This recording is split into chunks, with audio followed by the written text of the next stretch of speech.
औज़ुबिल्लाहिमिनश्शैतानिर्रजीम बिस्मिल्लाहिर्रहमानिर्रहीम अस्सलाम वालेकुम प्यारे बच्चों। उम्मीद है कि आप सब खैर आफियत से होंगे। तो आज हमारा टॉपिक है issue of debentures at par premium and at discount. इसका एक प्रैक्टिकल क्वेश्चन हम करने जा रहे हैं। तो पहले हम देखेंगे ये डिबेंचर क्या होता है। डिबेंचर इज़ ए पार्ट और a portion of a loan. Debenture क्या है? ये है, इट इज़ ए पार्ट, ये एक ऐसा हिस्सा है, और a portion of loan, of A portion और लोन, और ए पोर्शन ऑफ लोन। वही मैंने लिखा है, डिबेंचर इज ए पार्ट और a portion of a loan, और this is an acknowledgement of a date.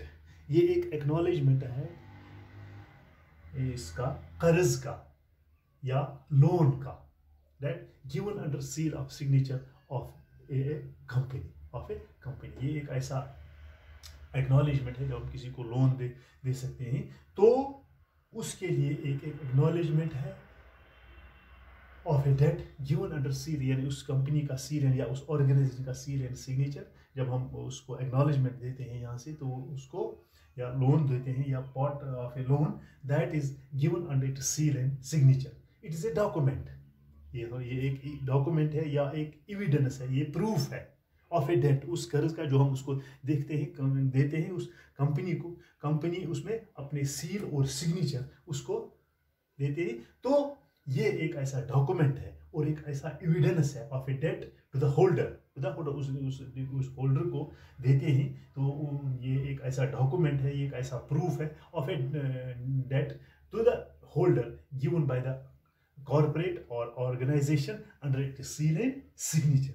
और इट इज सिग्नेचर को डिबेंचर क्या है? ये एक ऐसा डॉक्यूमेंट है given by the company as evidence of a debt to the holder. जो ये लेने वाला होता है उसको कर्जा देते हैं, usually arising out of a loan. ये क्या? Out of a loan, and most company secured by A charge. It is a debenture is a part or a portion of loan, given to the holder, this holder, और तो it is proper seal and signature, तो उसको दे सकते हैं। जो debenture holder है, ये जो receive interest of his investment, जो इसने इन्वेस्टमेंट किया, ये उसका इंटरेस्ट भी ले सकता है। द रेट ऑफ इंटरेस्ट, जो रेट ऑफ इंटरेस्ट है, ये फिक्स्ड है and is to be paid even if there is no profit। अगर ये यहाँ प्रॉफिट भी नहीं होगा कंपनी को, लेकिन उसके लिए जो इंटरेस्ट ऑफ रेट है उसका, तो ये एक फिक्स्ड रेट है उसका, ये fixed, the rate of interest is fixed as and is to be paid even if there are no profit. Company को प्रॉफिट भी नहीं आएगा, लेकिन इनका जो रेट ऑफ इंटरेस्ट है वो फिक्स्ड है, वो इन डिबेंचर होल्डर्स को देना है। जो अमाउंट है, debenture is to be return under a specified period. ये उसको एक स्पेसिफाइड पीरियड में वापस करना है। कितने देर तक उसको दिया गया है, एक स्पेसिफिक, एक खास मुद्दत के लिए उसको दिया गया, बाद में उसको ये वापस देना है। दो ये क्या है? Debenture is usually secured on the assets thus bearing less risk. ये कोई एसेट इसको देते, मतलब ये क्या है? The amount of the debenture, जो amount of the debenture is to be return of a specific period. दूसरा क्या है? A debenture is usually secured on the assets. ये डिबेंचर है, ये यूजुअली सिक्योर्ड होता है, किस पर देते हैं? एक एसेट पर 10 बेयरिंग लेस रिस्क, इसमें कम ही ये रिस्क का खतरा है, वो है कम रहता है। The debentures can be converted into shares। Debenture का वो कन्वर्ट हम कर सकते हैं, किसमें? शेयर कर। तो इसका आज हम एक प्रैक्टिकल क्वेश्चन करने जा रहे हैं। तो आप देख सकते हैं अपने बुक पर, पेज नंबर है 4.167। तो उसमें वो हम दिखाया गया issue of debentures at par premium and at discount. तो उसी का हम एक प्रैक्टिकल क्वेश्चन करने जा रहे हैं। तो क्या है? स्वातिक limited issued 50,000 9% debentures of ₹100 each, and 30 was payable with application। जो एप्लीकेशन वो 30 है। ₹20 with the allotment of shares, वो कितने थे? ₹20, and the balance with the first and final call, final और फर्स्ट और फाइनल कॉल पर ये है बैलेंस कितना है, all the debentures were applied and the amount is received. All the debentures, जो तमाम debentures है वह applied, ये applied है and the amount is past the necessary general entries. उसमें एक general entries हम किस तरह से बना सकते हैं, उसी का एक आज हम ये जो practical question है वो हम करने जा रहे हैं.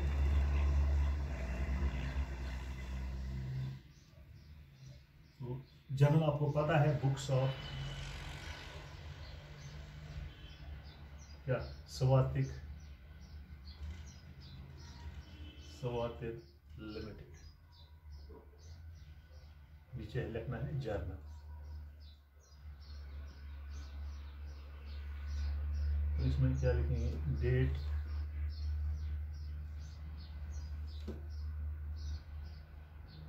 Particulars,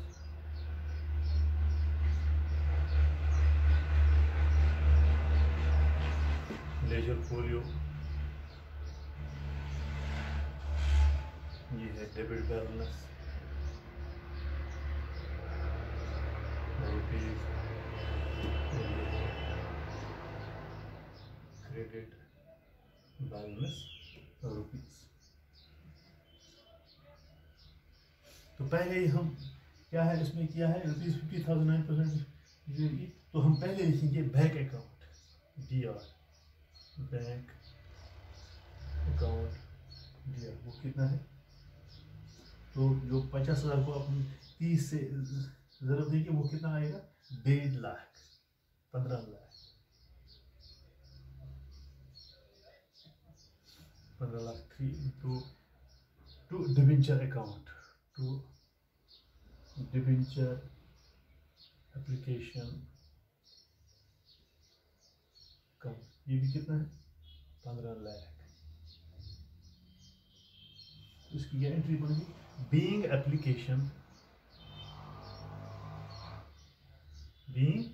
application money received, money ये जो हमने किया वही लिखना है, received for rupees 50,000 eight the rate of 50,000 debentures at the rate of rupees 30 each. ये हम एक एंट्री हमारी बन गई, ठीक है. तो इसके बाद है हम देखेंगे हम दूसरी एंट्री क्या बनाई, तो डिबेंचर एप्लीकेशन अकाउंट यही बन गई, debenture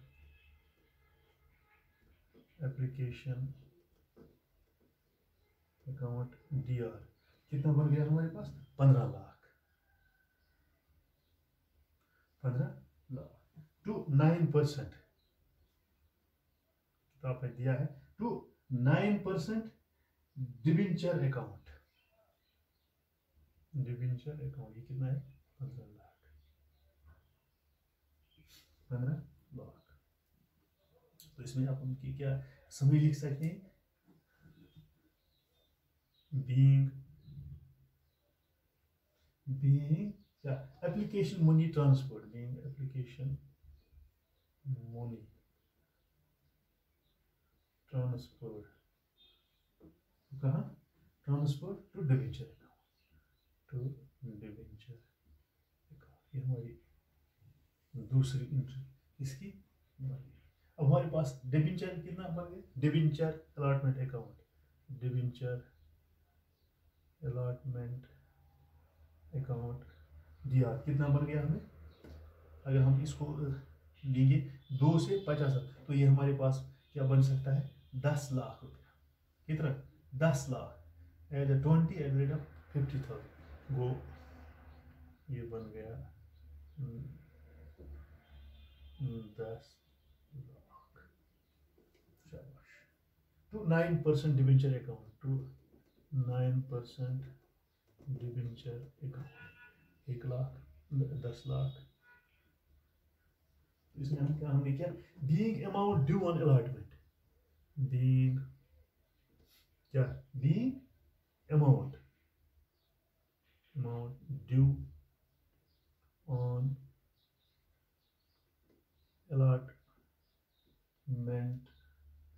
eight the rate of rupees कितना 20 ऑन 50,000 डिबेंचर्स, जो हमने ऊपर लिखा वही। तो अब हम ये क्या बन गया हमारे पास, ये बन गया bank account, bank account DR 10 lakh, ठीक है। To debenture allotment account, to debenture allotment account 10 lakh, ठीक है। Being amount due on allotment of, सीधा बीइंग अमाउंट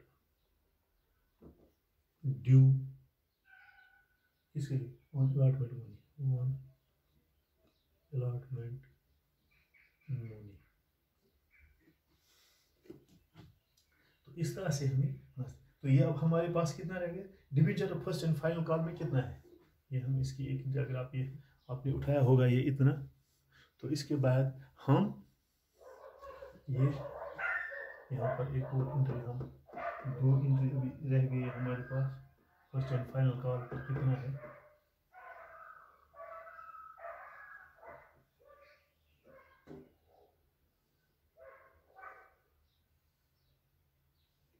तो कितना रह गया, debenture first and final call, debenture first and final call, final call account DR, वो कितने रह गए हमारे पास, 25 लाख, क्या रह गए 25 लाख। किस तरह से, एट द रेट ऑफ 50 जो है 30 और 20 हो गया 50, at the rate of 50 on 50,000 shares, वो हमें बनेंगे 25 lakh, 25 lakh to 9% debenture account, to 9% debenture account, वो भी आ गया 25 लाख। अब इसमें समरी हमें लिखना है वही, क्या, being amount due on first and final call, being amount due on first and final call, कितना, वो क्या हमने किया, eight the rate of rupees 50 on 50,000, that means that is 25 lakh, 25 lakh में। अब इसमें ये हमारे क्या बन गया, इसलिए हमें ये लिखा बैंक अकाउंट DR क्या बन गया, अगर इस तरह से हम इसके बाद ये एंट्री आप इस तरह से लिखते हो, यहाँ पर जो लिखा ही है ये ला, बैंक अकाउंट DR हमें बन गया 25 lakh, to debenture first and final call, to debenture यहाँ पर हम लिख सकते हैं, to debenture first and final call, ये भी हमें बन गया क्या 25 लाख, क्या बन गया 25 lakh. Being amount due on first and final call, बस इतना ही, being amount due on first and final call. तो इस तरह से हमने जो प्रैक्टिकल क्वेश्चन किया, issued of debentures at par premium and discount, तो ये बड़ा आसान है। तो पहला ये हमारे पास है बैंक अकाउंट कितना है, वो था 15 लाख रुपया। किस तरह से, क्योंकि एक जो शेयर की कीमत है वो 30 है, जो एप्लीकेशन ये 50,000 जो ये जो डिबेंचर्स है एट द रेट ऑफ 30, तो वो बन गया कितना, वो बन गया था 15 लाख, वही हमारे पास बन गया। फिर वो डिबेंचर एप्लीकेशन अकाउंट 9% डी, ये जो डिबेंचर्स थे वो being amount money transferred on debentures. तो इस तरह से हम ये जर्नल एंट्री में बना सकते हैं issue of debentures at par premium and discount. ये जो पहला क्वेश्चन है, उम्मीद है कि आपको ये जो डिबेंचर का जो पहला क्वेश्चन है वो आपको समझ आया होगा। शुक्रिया।